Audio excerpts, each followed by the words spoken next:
What is a healthy relationship, and how do I find one if I've never experienced it? And so the problem with like answering this question honestly is that the definition of a healthy relationship is going to depend on the relationship between those two people, right? So a relationship isn't something that exists in isolation. It's not something that is by itself. Like the relationship requires two people in it in order for it to make sense, right? So what's tall to me might not be tall to you, but in a relationship, if we come to a situation where I say something is tall and your definition of tall doesn't meet my definition of tall, one of two things it has to happen there. Like we have to decide, like who has the right to decide what tall is for our relationship? That's where it comes in. And so the way in which two people handle that problem, how do we make decisions together, determines whether or not a relationship is healthy, right? Let's say that you want to go to heaven. And in order to get to heaven, you have to show that you have the ability to handle a situation that when you both come to, you have a difference of opinion. And so let's say one of the tests is it's snowing on the ground, and one of you thinks that this is a snowfall and the other person doesn't because you came from different backgrounds, right? And in order to get to the next level of heaven, y'all have to get over this particular situation. Like, how would you handle that? I think that that's a snowfall. I don't think that this is a snowfall. I think it's a light drizzle, right? Well, you can go through, well, why do you think it's a light drizzle? Well, I think it's a light drizzle because of this. Well, why do you think it's a snowfall? I think it's that because of this. And like that process, how they handle that issue, that determines whether or not it's a good relationship. That's what's important. And so when people say like, what is a healthy relationship? It truly depends. Now, there are some people who behave the same way in every single relationship that they get in. I am one of them. I have been up until a point where I just did everything the other person wanted me to do. And that's not a great way to be in a relationship at all. It does not work. I do not suggest it,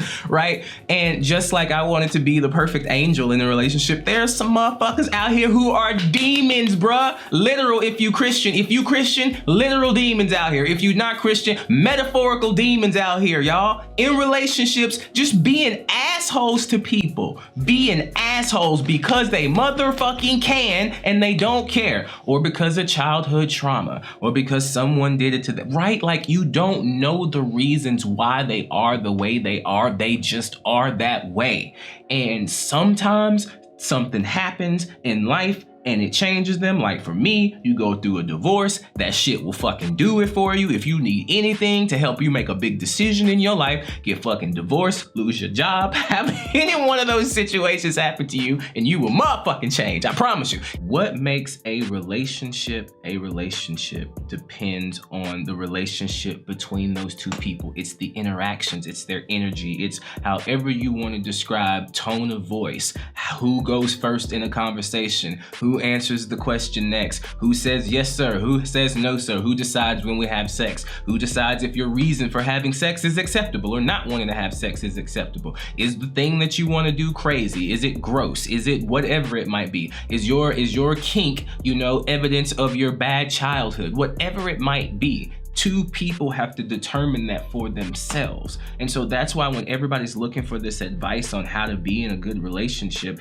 like it's stupid. It's stupid. Like you don't know until you're in it. What people really need to know is, how do I tell if I'm in a relationship that is okay for me? At what point do I stop putting up with the bullshit? At what point does the fact that they have ADHD, bipolar disorder, whatever it might be, at what point do those things that they claim to be the reasons for why they do the shit in the first place, right? Like, because everybody's gonna tell you an excuse. And I don't, just fuck it. Everybody's gonna tell you an excuse. Everybody's gonna have some reason. For example, if I wanted to have a reason for why I did shit that worked all the time, I got split personalities. I could say that I have multiple personalities, and that's the reason for why I said that mean thing or that rude thing, or that's the reason for why. Or I can tell you have multiple personalities as a way to explain something that might seem strange to you. How is it that he's able to switch back and forth from all these characters so quickly? Either he's a good actor or he has multiple personalities. In fact, an actor, I would think, would be the one who would be most likely to have multiple personality disorder and you not know about it because you think they're just being a good actor.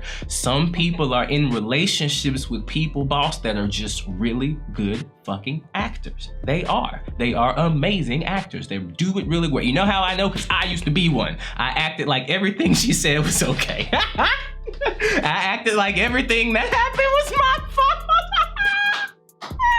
I acted like she could do no wrong. I acted like the ground she walked on was fucking paved with I acted all sorts of ways. And just like I acted like that, there are people who act and do terrible, horrible things. And so you gotta know at what point does their excuse not work for you. If I do something terrible and I say that was one of my split personalities, bro, let's sit down and evaluate that, because if that's true, you also don't need to be practicing, because I don't want you to do something like that with a client. Do you see what I'm saying? So these excuses that people give for their behaviors, at some point you have to start taking it seriously. If someone does something to you and they say it's because of my bipolar disorder, at some point you have to start taking it seriously, because I don't want to read a news headline that says man was killed by his wife because of her bipolar disorder, right? Like at that point, she showed you that it wasn't just that it was an excuse. The excuse was for real and you let it escalate. But what happens is we keep giving these people who are acting like they have bipolar disorder. Someone really with bipolar disorder is just a person that grew up in a childhood where they had to manage other people's emotions and where things kind of changed on the fly. So they have this nervous system that just kind of goes up and down and they get triggered very easily. And they don't realize it sometimes. And sometimes, yes, they say very mean things that they don't mean. However, you gotta have at some point, they might still get upset, but they're not gonna get upset with that same language, and they're gonna start catching it. They're going to start catching themselves for real. Whenever they get in a relationship with someone that they care about and you bring this to their attention once, that kind of display of bipolar usually goes away. I ain't saying they ain't gonna go off on no cashier. I ain't saying they're not gonna go off in no other places, but usually the strength of your relationship, you help them learn how to cope with that better. But somebody using bipolar disorder as like an excuse for everything, bro, they could get away with fucking murder. They could get away with murder. And so you have to make a decision and decide for yourself, when is enough too much? When is it, when do you start saying, okay, and I can't continue to live with you? That's the next part. I understand that you blah, blah, blah, and I can't continue to live with you, which is why couples therapy is important, because sometimes people in relationships do the very thing to keep the problems happening that they don't want to have happen. For example, if I wouldn't have been so acquiescent to my wife all the time, it would have showed her that I was a real man. But the point is, I don't want to be with a person who wants someone like that. But there are people out there who like that, and there are other people who look for that. But sometimes, we send the wrong signal. So long story short, that's that. And then how do you find one if you've never experienced it? Well, it's very easy. You just need to let yourself have relationships with people that don't feel comfortable to you. Not that you feel uncomfortable in, but you're gonna feel uncomfortable, because relationships that are gonna be bad for you are gonna be those relationships where they start off really, really exciting. You can't wait to text the other person. You just tell everything all at once, just all out on the table. It's just the way in which you meet each other, the way in which you act with each other. And everybody knows what I'm talking about, like that chemistry, that excitement, that dopamine hit, whatever you want to call it, when you've matched with another person and when you meet a new person. That journey that you go through, honestly, it won't be so predicated upon attraction for your partner that is based on pure like physical bullshit, right? Like I know for a long period of time, I went after one specific sort of looking white woman. I just did. There was a specific white woman that I just went after, and every single time, every single relationship with that white woman, bruh, it just didn't work out. Now, it doesn't mean that I won't meet someone that looks like that person and get in a relationship with them. What it does mean is that that particular type, and I know what it is, my homeboys know what it is, that particular type, bruh, I should probably just stay away, right? But even if I do find someone else that's different, I shouldn't get into a relationship in the same way I got into a relationship with my previous partner. And so a lot of like whether or not your relationship is healthy depends on how you get into it. And so when you meet someone who's probably going to be more healthy for you than someone else has been in the past, you're probably going to notice things like, well, this feels kind of boring. This just doesn't feel as exciting. I'm not really having fun. I don't really, he's okay. It's not really super exciting, but it's not really boring either. Like, I enjoy being with his company, but I could also be without it too, right? And what that means is that there's a decision. You get to choose. Okay, at this point, I see that, you know what, I want to look at and pay more attention to the times that I enjoy than the times that I don't. And sometimes you need more information. That's why we shouldn't be getting married with people in like 2 or 3 months, 6 months like I did. Don't do that mess. 9 months. Why didn't somebody stop me? The point that I'm making is like, yeah, you have to